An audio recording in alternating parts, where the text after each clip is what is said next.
Be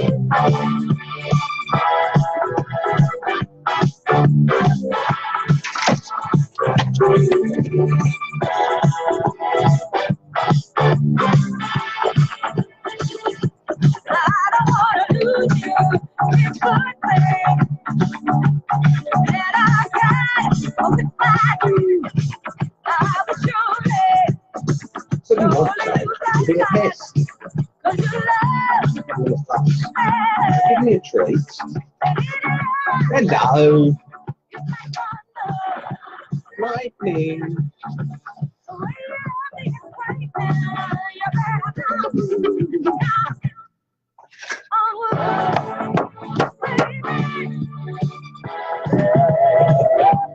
See, I've got protection.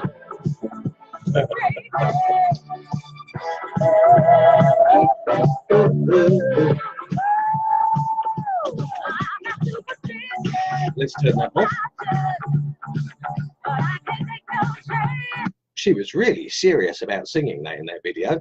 G'day, guys. Yes, I knocked on wood. It's better than knocking with wood. Yes, I've got my coffee. I'm sitting here. We're all ready. I'm going to get ready to scroll. My camera's in a slightly different place from normal. Instead of up high, it's down low. So you're going to see me doing this all the time instead of this. I got coached, and somebody mentioned, g'day Mandy, somebody mentioned that seeing the top of my hat is no fun. That's better than seeing this. I've got coffee, yes, I needed stimulants. Whew. Dog walk, get back, have a request from a different group asking me whether or not Cyprus can burn or not. So I had to respond to that before the live, and that took up all my time. So here we are. It's another week. You can see the top of my head for a minute because I didn't have a chance to roll myself a rolling. I'm going to smoke because I can, and I do. Yeah. Oh, look at the mess that's starting to happen in all of my carvings. They're getting a bit, let's say, crowded. Yes, well, we get that. Oh, look at that. Scroll, scrolly scroll. G'day Bonnie, g'day Brett, again, and Fred's here, and Corey's here. You can burn anything. Yeah, I know, but whether or not you've got, it's the toxicity report, which I had to reflect back onto the wood database. I was asked about Cyprus, and of course there's 5 or 6 different types of Cyprus, so it was a hard question. It says it's an irritant, but then all of the woods say that they're irritants, especially if you're burning and sniffing the fumes. For me, there's only one type of things that you sniff the fumes, and I'm rolling one of them now. I'm not going to do the other one. Certainly not here, not now. I'm here. Hello, everyone.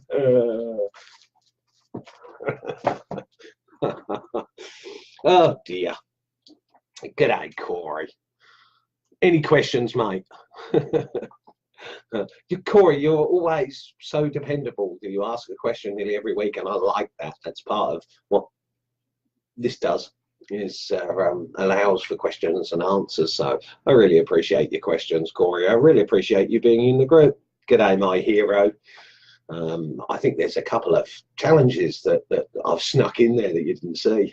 Either that or I haven't looked and seen that you've already done them. I wish this would scroll without me having to use my hand. A hempwood, wouldn't that be nice? Really good for pain management, so I'm told. All right then, well, it's another week. We've seen whole hordes of things, lots of people still making knives, which is good to see, making their own. I think that's quite industrious, and I've been meaning for the last week, but the weather has been, and I've been a bit to show where we get blades from your shed, from reciprocating blades, from hacksaw blades, from circular saw blades. Cutting them can be difficult because they're tough and steel, so good luck with the hacksaw. It can be done. Generally speaking, I tend to use a grinder, but I've got to keep it cold, so oftentimes it has to be like a bit cut, cooled down, bit cut, cooled down. That's part of it. You've got the paddock knife Paduk knife done, except for the polyurethane. Excellent. I think I saw it. I think you said maybe you should have gone with Purple Heart. Now that we saw. Let me think. Sue Cuoco. I don't know how to pronounce her surname. She did one out of Purple Heart, and boy, did it look nice. I don't have any Purple Heart big enough. I've only got one little piece that you can't see because my g'day Tina. It's just not big enough. That's the only piece of Purple Heart I've got left. It's the flip side of my Purple Heart face, but it's not big enough for a knife. Although I could incorporate some of it. In October, we're going to be the mods are making knives. So I believe that's going to be our giveaway. Our competition winning prize will be knives that we've made ourselves for people in the group. So it's going to be interesting, something to look forward to.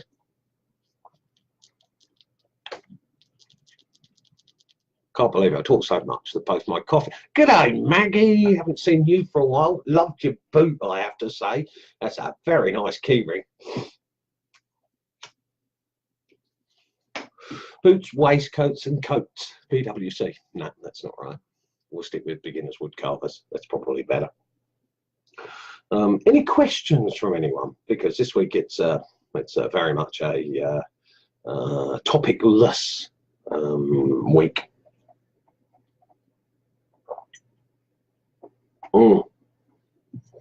Damn, it's good when the coffee's the right temperature. G'day, Dale. The stick ruiner is online. And you're quite welcome, Maggie. Dale, come on, don't put yourself down. Your stuff isn't quite stick ruin.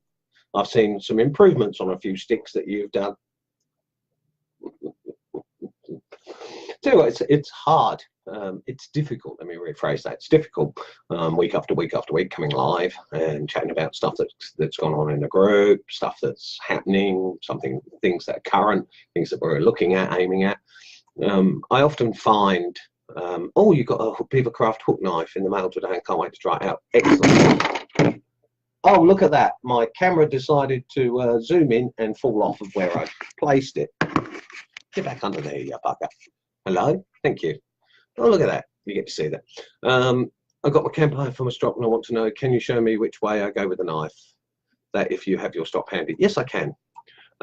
Yes, talk about the files. There's always stuff in the files. You're right, Tina. Okay, first of all, let's have a quick look. Corey, do you have a strop? Do you have the slip strop? Or do you have a different type? I've got two, I believe. Although I can only see one at the moment. No, I can't see the other one. I've only got this one. Okay, let's go for that one. Okay. Got my slip strop, my leather.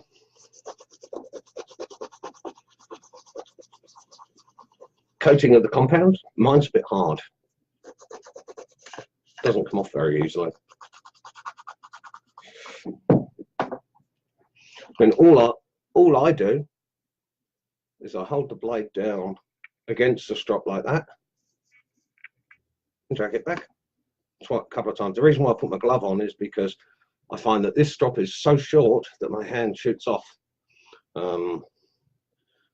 But all I then do is just kind of do what John Overby does, where he puts his finger on the blade to keep the angle. And I don't necessarily do one side and then the other. I make sure that the angle stays right. Oh, so the angle stays right.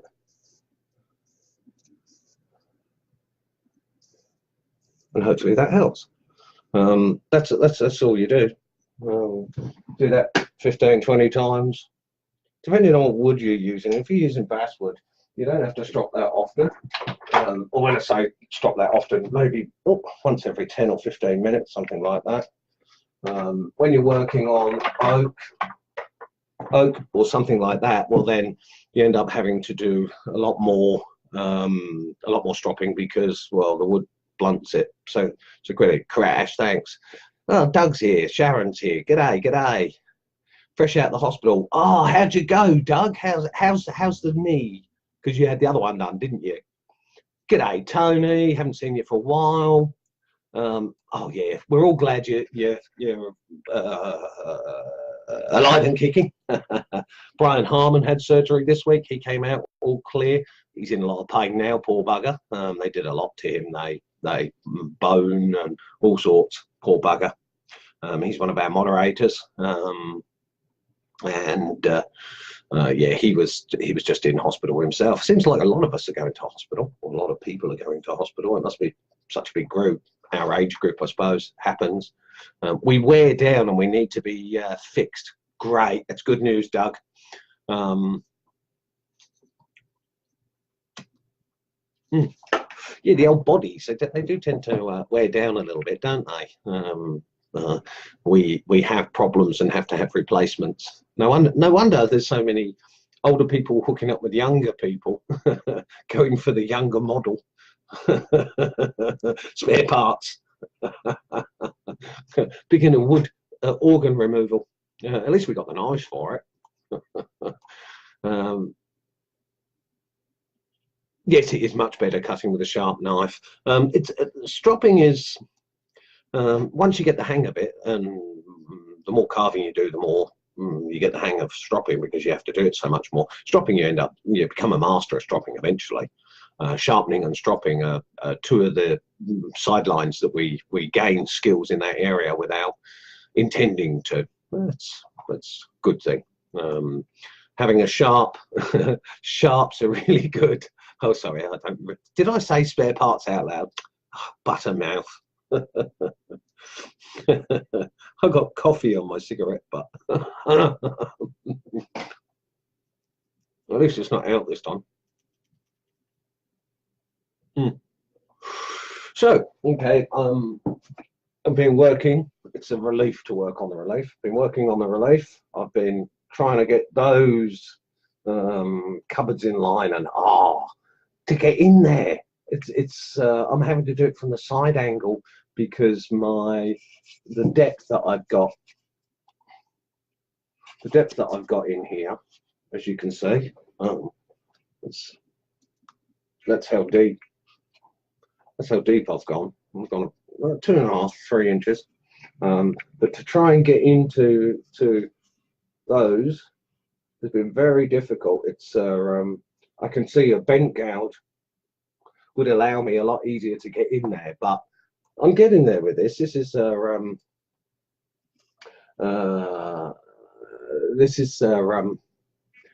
slow progression. I'm going to be very careful when I get to doing him. I don't know whether or not I might leave him round-headed for a while I completely get the background done, and I've got to get the table sorted. And I'm enjoying doing that. It's a lot of fun. I didn't realise that doing relief work that isn't faces, because I realised, like, the mob 16 heads. You can see 2 of them next to the bottle over that shoulder there. Technically speaking, they're all relief. I've done a lot more relief work than I thought I had. I did think that this one was the only relief, my first relief, but it's not. It's just my first relief where I'm working inside a block instead of on a large piece of wood. But it's fun. Do you want to look at the Tin Man or me? Go on, bugger off. No. All right, there we go. Yay, camera crew are getting better. What makes your knife get nicks in it? Well, usually it depends. If you use your knife to dig, knives are for cutting. So if you're going to cut something out, you put a slice, and then you put another slice a little bit to the side of it, and out will pop your chip. But oftentimes with knives, we'll twist them to pop out the stuff. Well, if you hit hard part and your knife you can nick your knife that way. If you hit a nail or anything like that, then that can do it. Depends on what wood you're using. Becca, I'm the same. One day I hope to be a good carver. I just keep practicing and practicing and practicing, and I look at my stuff and think, I need a lot more help. part of the reason why I'm in the group, is to learn. And g'day, George. I don't think it would be cheap to use a motor tool for books down the hall. No, maybe not. Yeah, that's my relief. Ah, the Tin Man. Yes, Tina, I understand your frustrations with the Tin Man. I do have the two of them sitting over my shoulder, that side over there. I've got the little one that I did out of balsa wood because I didn't have any other woods at the time, and I thought, oh well, balsa wood's soft, that'd be easy. No, doesn't hold carvings, doesn't hold details well. And then of course I did my own version of the big one, and the nose went, and I thought, well, it's a robot, so it doesn't need a nose, but it's not really showing you how to do the Tin Man that Pete designed. John Overby did the best version of that, and he did it in about 25 minutes. Yes, knives will get nicked if you drop them. It's when the blade comes into contact with something that's harder or more brittle than the blade. When you nick them, then you have to, when you nick them, go to John Overby's how to sharpen a knife, because out of all the ones I've seen on YouTube, and I've seen quite a few of sharpening, John Overby does it so well. I mean, he's been doing it for 40 odd years. When I watched him sharpen a knife, I thought, okay, my flex cut, I thought I'd give it a try, where instead of stropping, because I don't use my flex cut detailing knife very often, instead I use my Helvey. I went to, I didn't have the stones that John has, so instead I put wet and dry sandpaper. Well, aluminium paper, actually, this stuff, the black stuff. I've got some 800 grit and 1000 grit. And I tried my flex cut on that, and I was really, really surprised. The difference in sharpness was astounding. There is a report that I read that I can share. There is a report that I read that talks about stropping and how the leather bounces up at the end of the blade as the blade is sliding across. The leather bounces back up, and to some degree that actually affects the microscopic edge, not massively, but compounded over time. Then I now understand how a blade can round off, and why sharpening would be a better option. G'day, David. Thanks for joining us. Yeah, it's surprising, like the flex cut, when I did it with the 1000 grit. I mean, we're talking scary sharp in comparison with just normal sharp. It was an interesting exercise. I did it on a knife that was less important to me, and wow, I mean, if you want a knife really sharp, if you've been stropping for months and months and months and months and months, and then you just run it over the wet and dry, have it on a flat surface. Glass would be good. Brett said marble, which was a really good suggestion. I happen to have a piece of marble out in the shed. G'day, David Hunter. How you going? I'm going to get in touch with the daughter. Thank you so much for the information.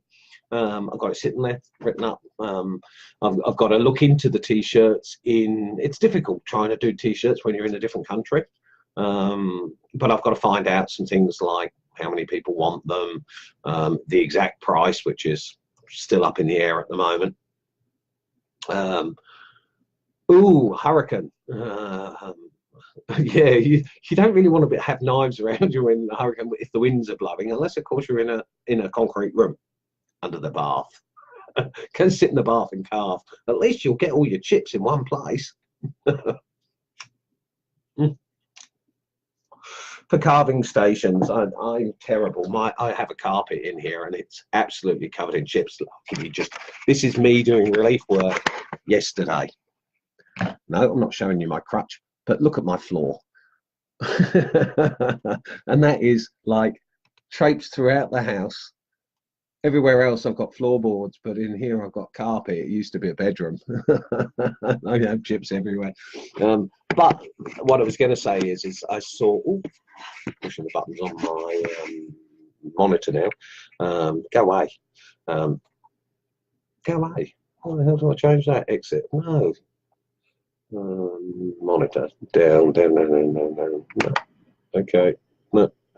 Sorry, I've got issues. No, no. Ah, oh, well, I can ignore it. No, I can't ignore it. It's all the way over. It's over the top of my comments. Go away. Oh, turn the whole thing off. Wait for it to warm up again. Yay, gone. Oh, okay, no, again, son just bought a house. Okay, oh, missed one. On the wet and dry, do you wet it? Yes, it's wetting it. It stops it's the slurry that happens. It polishes better, saves the use of your wet and dry of that particular type. Normal sandpaper you don't, but the wet and dry do. Yes, plenty of free wood to pick up afterwards. Hopefully you can go around and know exactly what it is. There is metal dust, and having it wet helps to keep dust from clogging the abrasives. I believe it's called swirl. Okay, yep. Yes, I mean, it was slurry. The metal and the water makes a slurry, which is easier to contain than. I find when you do it dry, it just destroys the wet and dry paper. When you do it wet, it stays good for longer. But yes, doing that, I found that trying it that way. But Brett and I have been talking about compound directly on, say, glass or on marble to give a really sharp edge, and he's been trying it out and had quite a lot of success. Oh, you got flood warnings in Indiana. Okay. Slurry, yes, good word. It's remove my carpet in my shop car from next week with vinyl flooring, no more vacuum. That's really good. Start working on your shop tomorrow. Great, David. We're looking forward to seeing that. You have to show us a little bit because we like seeing you build your stuff. Yes, we've got mess on the floor now. I was going to say, some people use those plastic square box plastic containers flipped on their side. I've seen one modified where a vacuum cleaner was put into it and a light over the top so that you can see what you're doing and any chip. But of course, you've got a vacuum cleaner going in the background, which is part of the reason why I try and get away from power tools, is for the noise sake. Everything's slowed down, but my detailing's got better. Swarf. Swarf is when you, it's all the metal shit when you use a drill and the bit that comes off, the spirally bit, that's swarf. The crap that you get, the water and the metal filings, that becomes slurry. I've not heard the swirl, so swarf is what you meant. Such as in watching that storm also. Okay, g'day Ness. Congratulations on the GG on Wednesday. Look forward to some photographs of that. Like, if we want photos of horse flesh to be able to carve horses and you don't have one, we can talk to Ness. I'm sure she doesn't mind giving us a few photos. Good one, Jed. I have a full shed. I have like a 50 feet shed plus that has got all my tools, power tools in it, and all the mess and all the sawdust and everything else. And yet I do 90% of my carving in here now because I can tend to feed at the same time. If somebody asks something, then I'm able to respond. It's getting a little more difficult. Having people do things that sort of go against the rules. I need to talk about the rules. I was having a discussion with my beautiful daughter, Blaze, and she was saying, Dad, where are the rules? The only way that people can abide by rules is if they're written down and you can see them. Well, we have some rules that are there. Most of them basically are, I consider to be common sense, but of course one person's trash is another man's treasure. The same thing about common sense. So I'm going to have to write up a bunch of rules and put them in a file so that they can be accessed. I'm going to have to start doing things like suggesting that if people break the rules in one way, that there's penalties for that, what the severity of the penalty is, how many times we'll penalise. It's been so far that if somebody breaks the rules, we talk to them and we ask them not to. And if they've continued to do so, well, then unfortunately, like a weed, it gets extracted from the garden. I really don't like that. I don't like telling people that if they behave badly, I'm going to have to do something, but I'm doing more and more and more of it. So, oh, I bet you're excited. Yay, Brian's here with a sore butt. Sorry, I'm glad your surgery went well, mate. Yeah, so going to have to write up a bunch of rules for beginners woodcarvers that basically you all know them, but we have so many people come in, and so many people just don't know, or they break the rules, or if not allowed admin, please remove. Hey, does anybody want to buy this? It's gonna be removed. I mean, if you say admin remove it, well, the likelihood is we're going to remove it. Going to have to write those up, and it's yeah, play nice. Now when I stop my V-tool, do I do it like the knife, hold it up a little? Yes, your V-tool is like 2 chisels joined in the middle, so you've actually got 3 areas to sharpen each side. They walk the plank, yeah, absolutely. Yeah, you've got a V-tool, you have to do it like it's 2 chisels and a little bit on the very, very bottom. There is a video, there's a YouTube that I'll link up for you afterwards. What finish for your comfort bird basswood? Danish oil is a good one. You've got a choice. Danish oil is more natural. It's got more natural gear in it, if you like. It's a lot less harmful. Whereas polyurethane is just a plastic coat. Both will give you a smooth finish. I'm starting to like the Danish oil, I must admit, and then buffing with a wax. I've got Caranuba wax, I think it is. I haven't used it much, but I've got it, and all of my heads, instead of polyurethaning them, I'm using Danish oil. So I would say go Danish oil. We hope you get well soon, Brian. I hope the pain buggers off quick. G'day, Sue. The golden rule works. Yes, absolutely, absolutely. Easy as spray polyurethane finish. That will work. That will work. The Danish oil tends to be a little bit more natural. That's all. I'm looking at shellac. Recently, I asked for more information about shellac and ethanol alcohol, and guess what?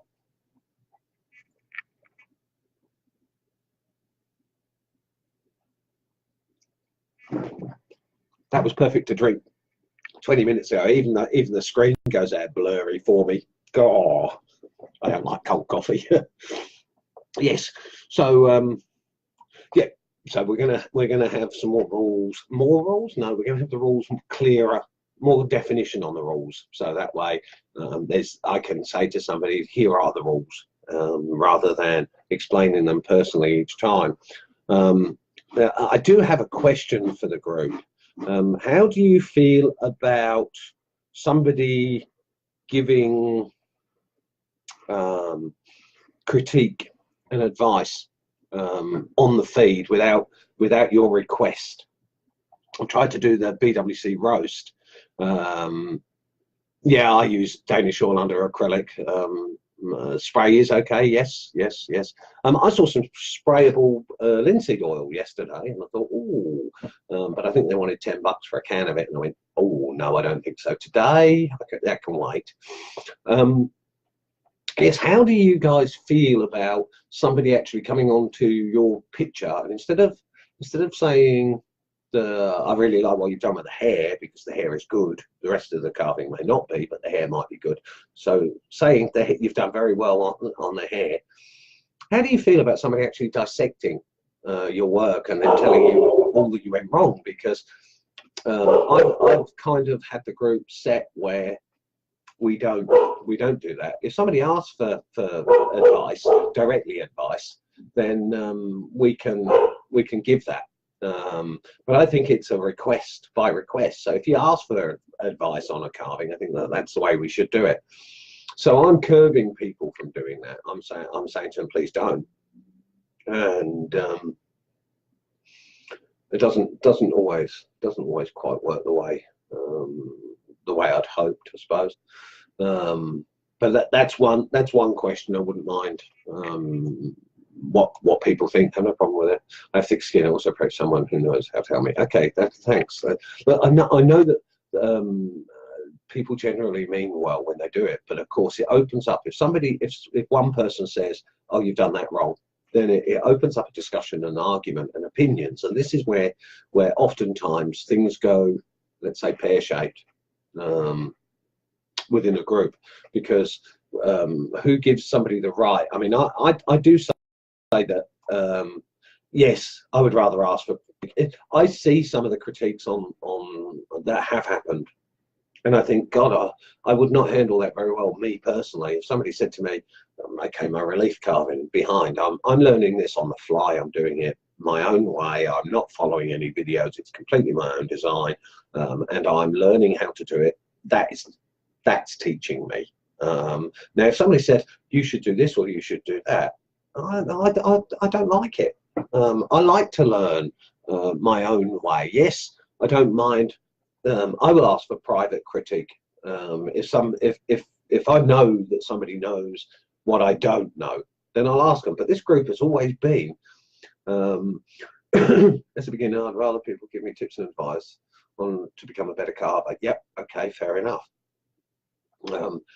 I've done the roast, BWC roast, so that if people want to have critique work, I think it's better that we have a place for it rather than it just be anybody. Because I mean, I could go through and go, okay, I can critique that. I've advanced my skill far enough that I know where they're going wrong, and I could go in and I could critique anybody's work anywhere within the feed. But I do think that the positive way of reassuring people, their confidence level, we learn from mistakes that we make. That's usually where we learn. If we're lucky enough to have a group, an actual real live carving group, then of course you've got somebody that comes and tells you what you're doing wrong. And that in the moment, if the person is there and you know them to be adequate skill base, that their advice is good advice, then I don't have so much of a problem with that. PMs for critical comments. Another point for consideration of text can be misread, yes, and mistyped. I think the roast area is the best idea than a freefall. Yes, I think so. It can be a put off. Okay, yeah. All right, well, I'm going to continue with the BWC roast so that if anybody wants to have their work critiqued, then put into the search bar BWC roast, and up will come the roast. Now it's called the roast because that's what they use on TV when it comes to bagging or giving somebody a hard time. They roast them and give them a roasting. Now it doesn't mean that the person has the right to roast, but can be critical. I think the BWC roast is the right place for that. I have no problems with constructive criticism. Some really good advice for most people. It's all about how it's delivered. As long as it's not just cruel, I think it's good. Okay, yeah, I think the roast is the way to go. We're going to continue with the roast for now. You've lost the feed.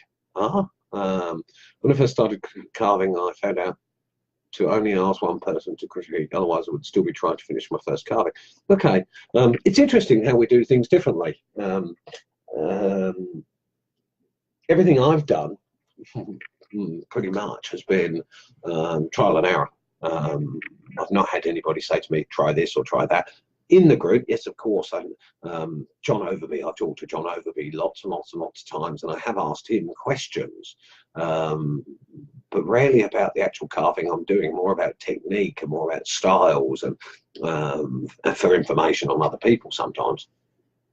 It's a hard area to walk, choosing how to modify a group as time goes on. Yes, we're always trialing new things.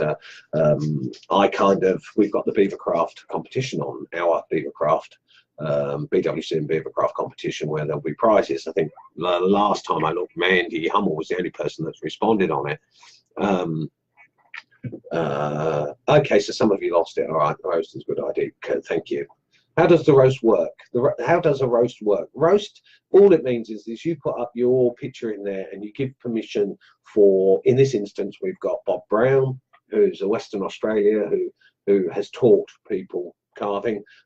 He's had a lifetime of experience. and he was critiquing people's work on the feed, and I asked him to not do that. And that's why the roast was born, was so that Bob, for the moment, as resident expert, if you like, I mean, he said he's just a member. Well, so are we all. Does it give the right to have people opinionate? There's the word. I prefer somebody to actually, if somebody's going to show you or say to you, you're doing this wrong, carrots and onions, not that type of roast, Brett. I think that giving a place for that, so that if you want your work critiqued, you can, as opposed to just putting it up on the feed and we start allowing that, because one person's opinion is another person's hassles, if you like. I prefer, if I was going to say to you, you need to round off square head. You've used a square piece of wood and you can still see the square. I don't, kind of, this crap, early stuff, practice sticks. If I was to say on this, like I haven't really released the square, you can see it came out of the square piece of wood, I would show, like I'm doing now. I don't think it's right to just say that's wrong, blah blah blah blah blah. I think that you do need examples. So if something is too square and you can show, then I think walking the walk is more important. Brett, we know you have issues. But that's a hard area. Now the Beavercraft and the BWC competition. Okay, that's sitting there for the rest of this month. So we got, I don't know, 20 days, 22 days, 23 days, something like that. 3 weeks left of that. And at the moment we've only got one person that's answered it. Maybe there's more than one now. I haven't checked it beforehand. But by sharing Beavercraft's competition into our group, they have 2 $100 American $100 lotteries per month, where people have the opportunity. Now we're sharing them into the group, which kind of diminishes the fact that we've got a competition of our own. The prize is better in theirs. We've only got a smaller prize because I wasn't greedy when I begged and prostituted myself to get freebies. Sharing the lottery into the group kind of diminishes our competition, and it makes it hard to see the point. But that's maybe just me and my mood. 3 opportunities in a month to win tools rather than 2. Looking at it from the point of view of people win more, that's fine, but it kind of diminishes our competition, I feel. We've got to work on that. Okay, so sometime this week I'm going to get into the shed. I'm going to find circular saw blade. I'm going to find reciprocating and hacksaw blades, and I will show you how to make a blade. That will then go into making of a knife, which I'll be donating to somebody in the group next month, in October, as our October competition. I don't know what wood I'm going to use yet for the handle. I think I'm more than likely to use an Aussie wood, because I have them here, and thanks to Ness I just happen to have some nice silver wattle, which may well end up being the handle. Either that or I've got some spotted gum handle, nice hard handle, and that will be coming in October. Had thicker skin now than I would have had when I first started. I think we need to be careful with the brand new carvers to encourage them not to make them uncomfortable. Yes, I think so too. That's my point with that. I think that's why having the roast is the right idea, but I think that it is the freedom of choice of the person to put their carving into the roast rather than it be widespread. I don't want anybody to start picking on new people and dissuading them from posting or even being in the group. It's difficult, but it always takes a fine balance. Red gum maybe for your knife. Yeah, well, yeah. Yay, Tina's back. I do have some red gum. Thanks to Ness Snedden. Thank you, Ness, for the red gum that you gave me. That I could actually cut up into blade to handles, and blade cover, of course. I got new magnets. I have to show you my new magnets. Right, now for the other magnets, and for Tammy, when she asked me which magnets I got, a Nimidium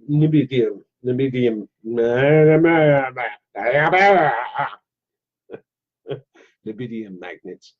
These are 1/4 by 3/8, well 6mm by 10mm. I've been using these in my blade covers, but they make the blade cover a little bit bulkier than I'd like. It can go thinner. Now I went for these ones. Now these ones are 1/8, 3mm by 1/2 inch. The actual power, the stickiness of these in comparison with the 10mm, been using my chisel a lot, my normal carpenter's chisel. Geez. If you've got one of these, in your blade cover, it's going to really hold the blades in, which is a lot stronger than these ones. I mean, these are adequate, but 10mm or 3/8 is a little bulkier than the 1/8. And these are, I think it cost me 13, let's say 13 Australian dollars to have free shipping from China. So that they cost me $13 for 50 of them. Whereas I think these were $10 for 50. So these were just a little bit more expensive, but boy, are these good blades, good magnets, good for blade covers. Get off.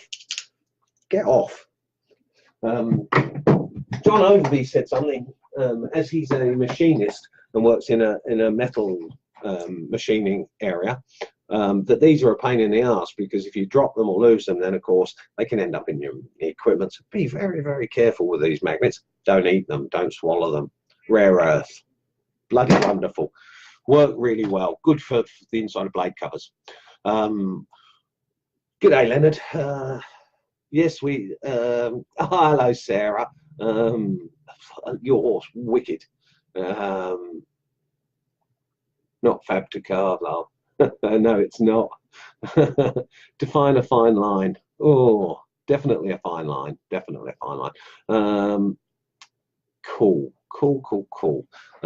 Yes. So this week we started off a wand challenge, and I've seen quite a few different wands that really impressive.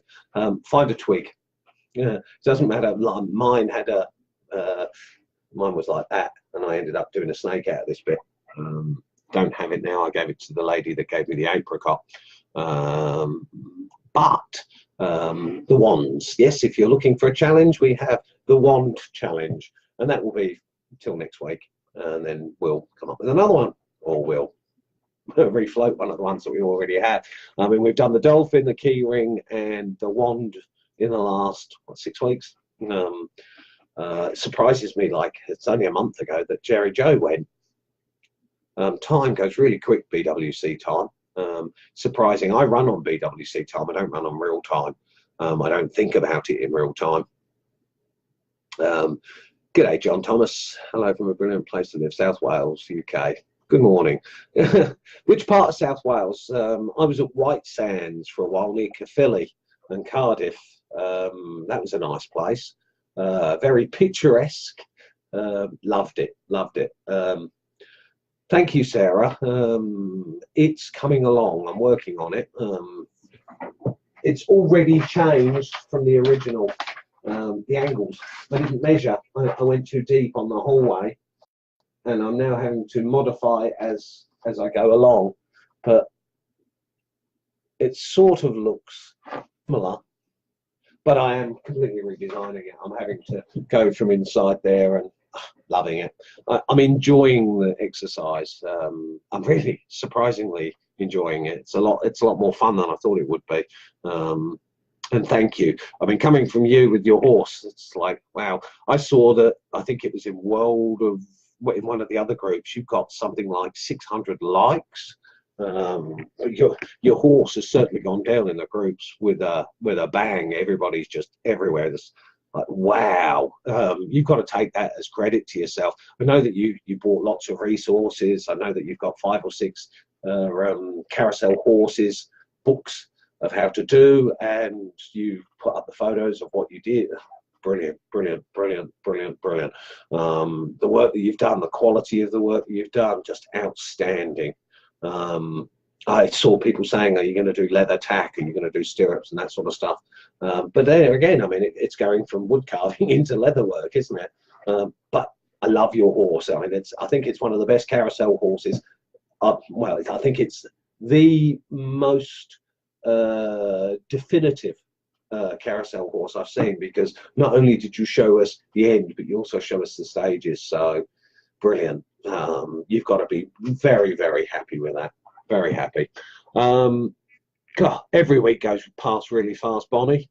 Oh, okay, Romney. That's a bit further down than me. Cool. G'day, Terry. Perspective looks great. Thank you. The carousel horse, it's been published in a carousel magazine in December. No, I don't doubt that you're going to get lots and lots and lots of accolades for the quality of work that you've done on that, because it's just so professional. I mean, like, wow. Well done. Okay. Any questions, anyone? Coming from you? Well, look, we get to see lots and lots and lots of people starting out and getting confidence in doing well. You've got a career there, I'm sure, with making new carousel horses, repairing them. You've just done it so well. It looks so professional, so professional. Astounding work. So everybody saw it and everybody's like, wow. Hey, just wanted everyone to know that I'm finally going to get therapy on my hand. Oh, cool. I don't know if it will help if don't said there's no more they can do on 30 and I may be crippled. Maybe. Look, Corey, you'll go through therapy. Your hand will be, you will adapt. Crippled is a horrible term.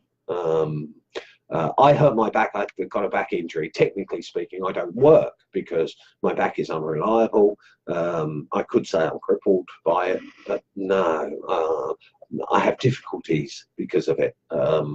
I don't like the term. I don't personally like the term crippled. It means powerless, and just because you have an injury or you're not like other people, you can't use your body in the same way. You adapt. You do all sorts of weird and wonderful things to get over problems. So I'm sorry to hear that at 30 you have problems with your hand, and it may lead to a lifetime of avoiding using that hand or minimal use. But a lot of us have issues. A lot of us have problems. We manage them. It's what life does. It teaches you to manage. It's a bit like beginning carving. You make mistakes and then you correct those mistakes. It's a bit like the same with our bodies. But I am really sorry to hear that your hand's stuffed, and good luck with the therapy, mate. Oh, you bought a basswood plank and we'll need help with that once I start. What are you going to be doing with the basswood plank, Bonnie? That's a good question. Yeah, don't give up on yourself so quickly, Brian. Well said. You're in Aruba at 6 in the morning for 4 months. In the Caribbean, nice. Hopefully you'll still be connected to the internet, and then that means that you can keep us posted. Look forward to that. Wow, 4 months. You're not going to want to go back. So work, I guess, is for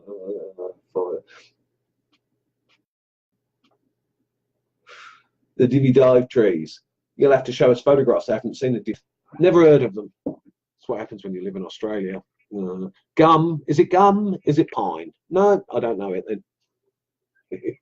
That's why our kids don't start carving, because with a penknife, you rub a penknife on gum and the knife carves, not the piece of wood. It's like, oh, how to put a groove in the knife? Gum. Yeah, gum's not so good. You'll have Wi-Fi, yay! Pine branches, names and dates we will build. I need ideas. Okay. Oh, okay. Well, it depends on what you're going to. Pine tree branches and names and dates. Oh God, I need ideas. You may not. Oh, I hope you do, Terry. We all help you, Bonnie. When it comes to what your plank, depends on whether or not. I bought the gelatin that this is made out of. It's a big piece. The other part's out in the shed from where I cut it. And I got that with the thought of cutting it into inch squares so I could do little people and study sticks and such like. All the carvings. Gelatin is a little softer than basswood. Very easy to carve in comparison. Some people like it, some people don't. Some people it's soft enough. I find it's easy. But I bought a big piece and it cost me, it was over 3.5 feet long, and I think it was 3 inches thick by a foot wide, and that was 110 Australian dollars. I got it for $100. So the piece behind me, that's sitting there, that would be $25 piece. And I don't like using expensive pieces. I tend to think, well, how many inch pieces did I lose by doing that? But yes, so with your plank, we can look at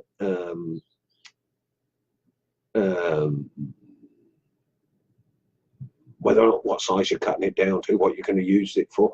There's lots of challenges, lots of ideas in there, but also you've got a whole group of people that are willing to step in and help. Life cries with gum, yeah, it does. And they have dive trees, which a lot like buttonwood trees. Pines, not times. No, we have Caribbean pines. Okay. Yeah, it's going to be interesting. Pine is some pines are good, some pines are bad. There's such a variance within pine. I guess pine is probably one of the most used woods probably around the world because of its versatility, certainly within construction. It doesn't hold detail too bad.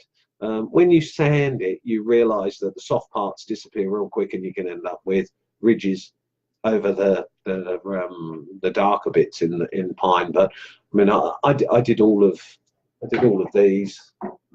I did the you can't see when I do it.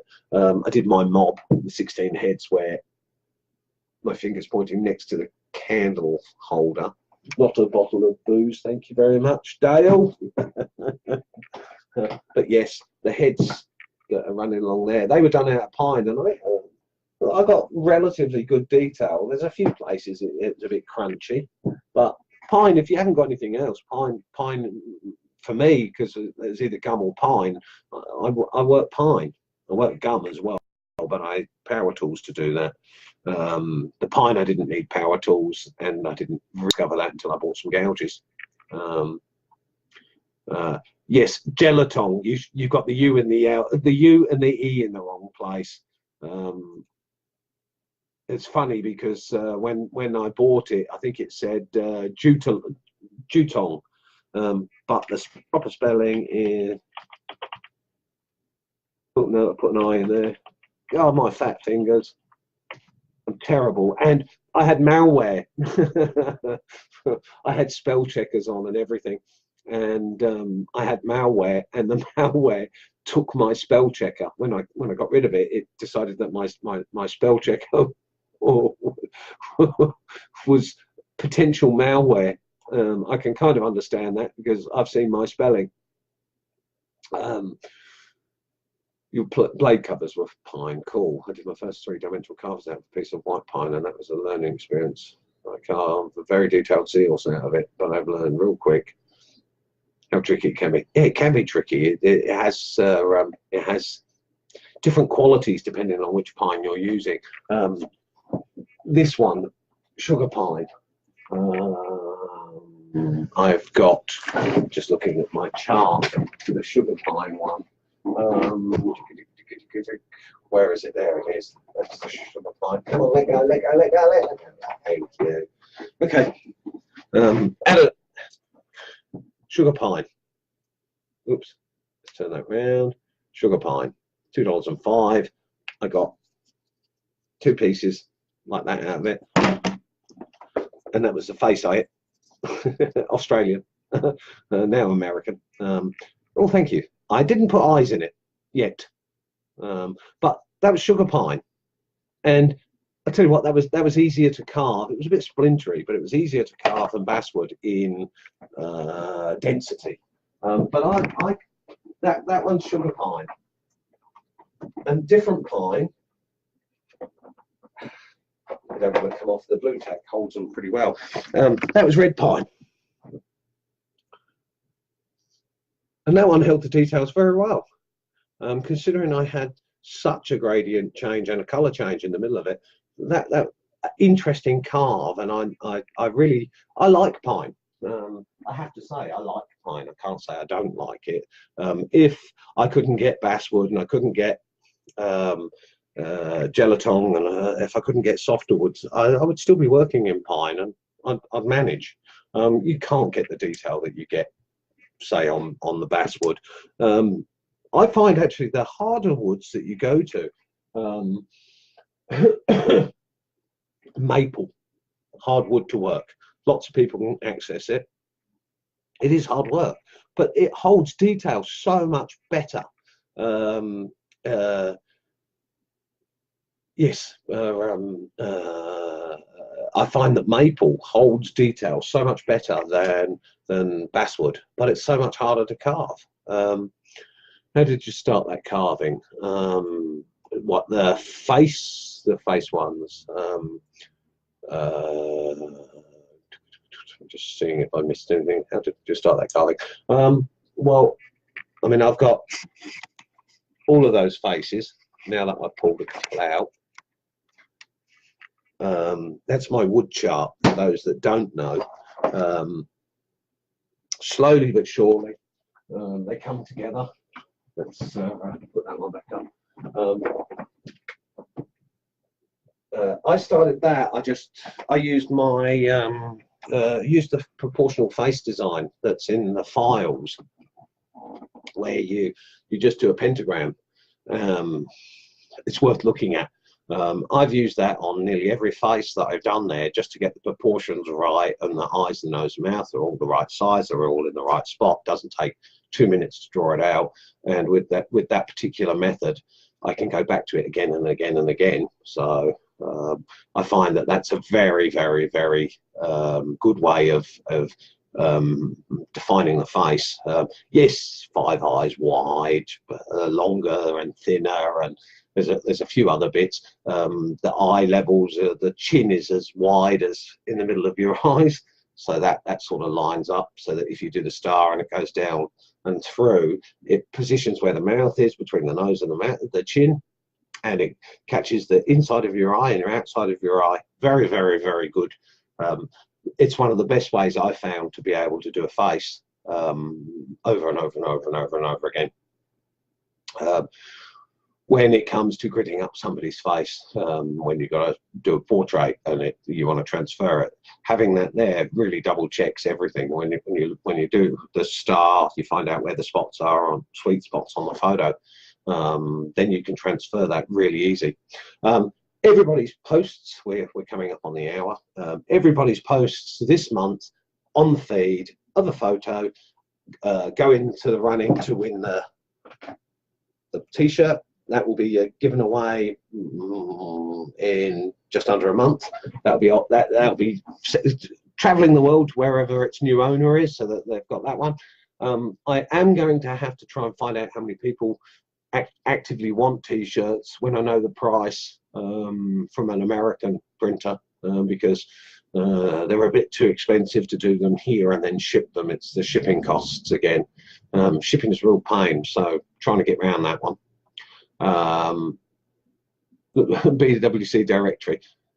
Good. that's a very good navigational tool, that one. If you look at the I've just given the whole game away within our competition, Beavercraft and BWC competition, because Brett has just put one of the best navigational tools, BWC navigational tools, right there. Well, we've hit the hour. I didn't think I would get through this. I was hesitant to come online today because I didn't know what I was going to talk about, and I never managed to shut up, did I? G'day, Nay, you've just made it. Tina, I know that you want one. I know Nay is another one that said that they want one. I'll get in touch with you when I know the prices, and I'll PM you so that you can decide whether or not you want one or not. And if anybody else wants a t-shirt, certainly in the States, let me know, and then that way I can, when I contact the David's daughter, I can say, okay, I've got 5 people, here are the addresses, what's it going to cost, and I can let you know exactly how much they'll be. So that'll do. Anything else? Oh, it always goes by so fast. For you, yeah. I've got to talk for an hour. It's an hour of blah. No, she's asleep. Anyway, guys, I'm going to say top of the morning to you. Tip of the dip. Diddly diddly dip potatoes.